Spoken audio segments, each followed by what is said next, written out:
Well, it's finally time for system test of September.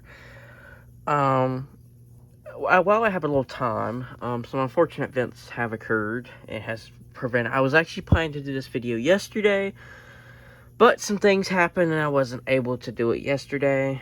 So while it is currently 9:22, at night, I have a little time on my hands tonight, so I want to get this video out of the way while I can, because I probably can't next weekend, because I won't even be here. I won't even be in the state of North Carolina.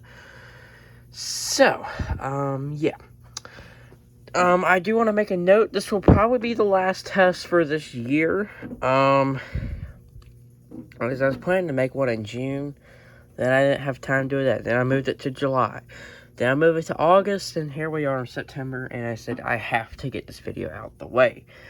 I know some people have been wanting this video, and I do apologize for the long wait. I mean, nothing's really changed with the system, but, I mean, system tests are just fun videos to watch. I watched them myself, too. So, we have the Notifier Fire Warden 100 with the same 3 troubles. I do plan to fix the troubles soon. I think I have a way to fix the NAC 3 fault. It's just a, it's kind of like a fuse, but it's a more modern fuse, where it's just a, it's a diode that will permanently, like, say if you shorted something out, it would pop the diode. There's actually 2. One of them's blown, but the second one still remains, which means that it still outputs the normal voltage. It just shows the trouble because one of them 2 is blown. I think I figured out how it happened. When I originally installed the system, a thunderstorm came through like 2 weeks later, and lightning struck the.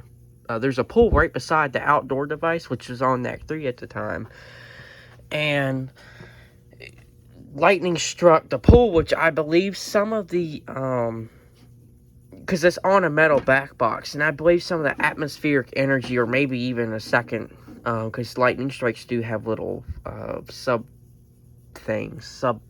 whatever the hell you want to call it. I believe one might struck the MT out there, but it would probably fry the MT, but the strobe doesn't work nowhere near as well before it happened. So, I believe it might have just partially fried it and not completely fried it. I'm kind of clueless. I really don't know. But ever since that thunderstorm came through, NAC 3 has a fault. So I believe maybe it might have shorted out or put power back into the system, which I believe can also blow it. I'm not sure, but yeah. I hopefully will have that NAC fault fixed soon. And if not, then so be it. It doesn't really affect the operation of the system. Now, of course, if this is in a commercial standard, the panel would have to be, the board would have to be replaced, or it would have to be repaired. But this is in a residential. And yes, the system is meant to protect from fires in this house. But it, like I said, doesn't really affect the operation. And NAC 3 still works, but I don't have anything on it anyway. It's on, only NACs are in use is NAC 1 and 4. NAC 4 is the EST Genesis strobe set to code 3, and NAC 1 is the Gentex and the outdoor MT. Now, the MT used to have its own NAC, but I would put it on NAC 3, but I don't really know. But I do have it grounded now. I do have the back box grounded to a metal, it's like a metal conduit, or not conduit, but sprinkler pipe, not like an actual sprinkler, like a irrigation sprinkler. So, because you can ground electrical objects to a pipe. At least it's recommended to ground to a pipe. So, yeah. Well, that's enough of me of rambling along. Why don't we go take a look at the system. The only change is this is here, and this is here just to cover up a back box. I used to have a cover, and it's on that exit side now, because I had to engineer my own mounting bracket for it. So instead of just have exposed wires, I just have this pole station here. It's not hooked up, and I am going to print out a not in use sign to put over it. But this was kind of like a failed plan, I guess you could call it. My original plan was to make an alert system, which there's actually one of these outside that says alert on it, which I haven't hooked up to the system on launch time. It has an LED bulb. in it. And my original plan was is if you pull this, the alert lights would come on. But I just decided not to do it. But I might revamp the idea in the future. I don't know. But this pole station is just here. As you can see, the LED actually blinked. It's not connected or anything. But I could connect it and have it go off our supervisory to trip the supervisory relay, which will trip a power supply in a box in there.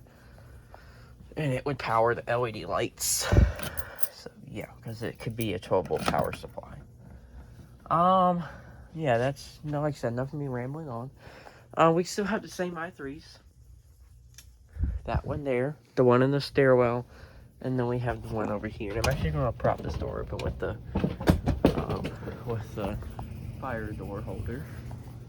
We'll also see that demonstrate. And then we have the other i3 right here, which is blinked for us.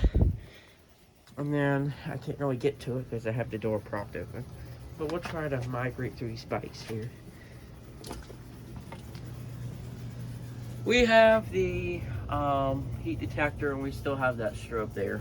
Yes, the wiring is phenomenal. Before I move on to college, I will fix all that wiring. It looks terrible. Unfortunately, 14-year-old me wasn't very good at wiring when I originally put in the Vista system.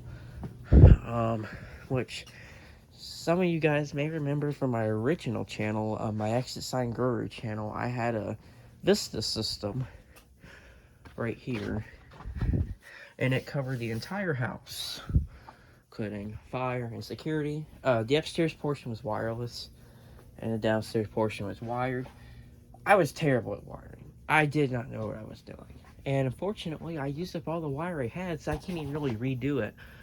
Yes, of course, I could purchase fiber wire, which is what I do plan to do when I get more time on my hands, because I'm only here on the weekends. And when I'm here on the weekends, I'm pretty busy, so yeah, luckily, I had enough time to install this because I had a couple weekends free.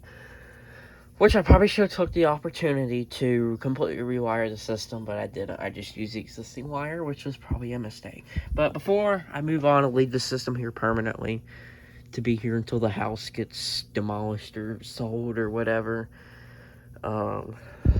which of course, if it does get sold, I'll probably remove all this unless the homeowner buying it wants it, which I really doubt it, but who knows. So, that's 7 minutes of me talking. Yeah. I get a screwdriver here to test an i3. Actually, we'll do a heat detector first. Then we'll do an i3. I won't let the system go off too long just because the outdoor MT is out there and I don't want to disturb the neighbors. I'm also going to shut the fire door so I can get to the heat detector. That switch is connected, so it'll disconnect the door so I don't have to yank it, because technically you're not supposed to yank it. Alright, this is probably not the greatest idea in the world, but you know, it'll do. I gotta get down without breaking my neck. See? Commanders are going off, and they are in sync.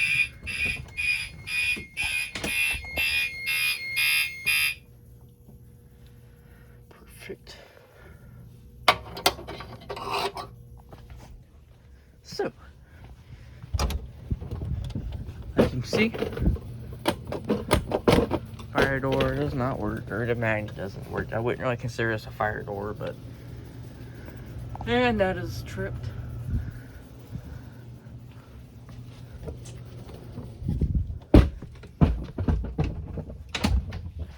Alrighty. Now, short story, another story. Hip hip hooray while this is resetting. We'll let it do its initial trouble. My initial plan was to put a smoke detector in that area, but my grandpa grinds down lawnmower blades because he has a little small lawnmower company he does.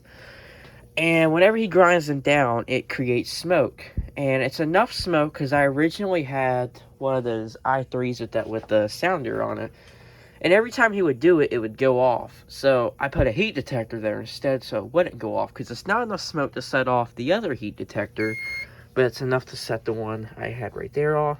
So I put a heat detector there instead, just because every time he grinds down a blade, I don't want it to set off the system. So, yeah.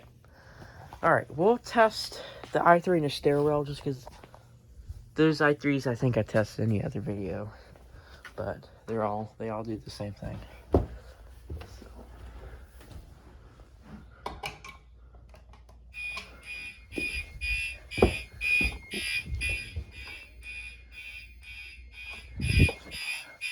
There's flashing code 30.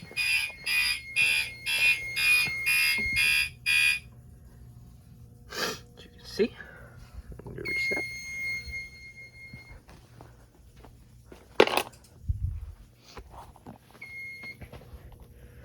Alrighty, well, that's be it for this video.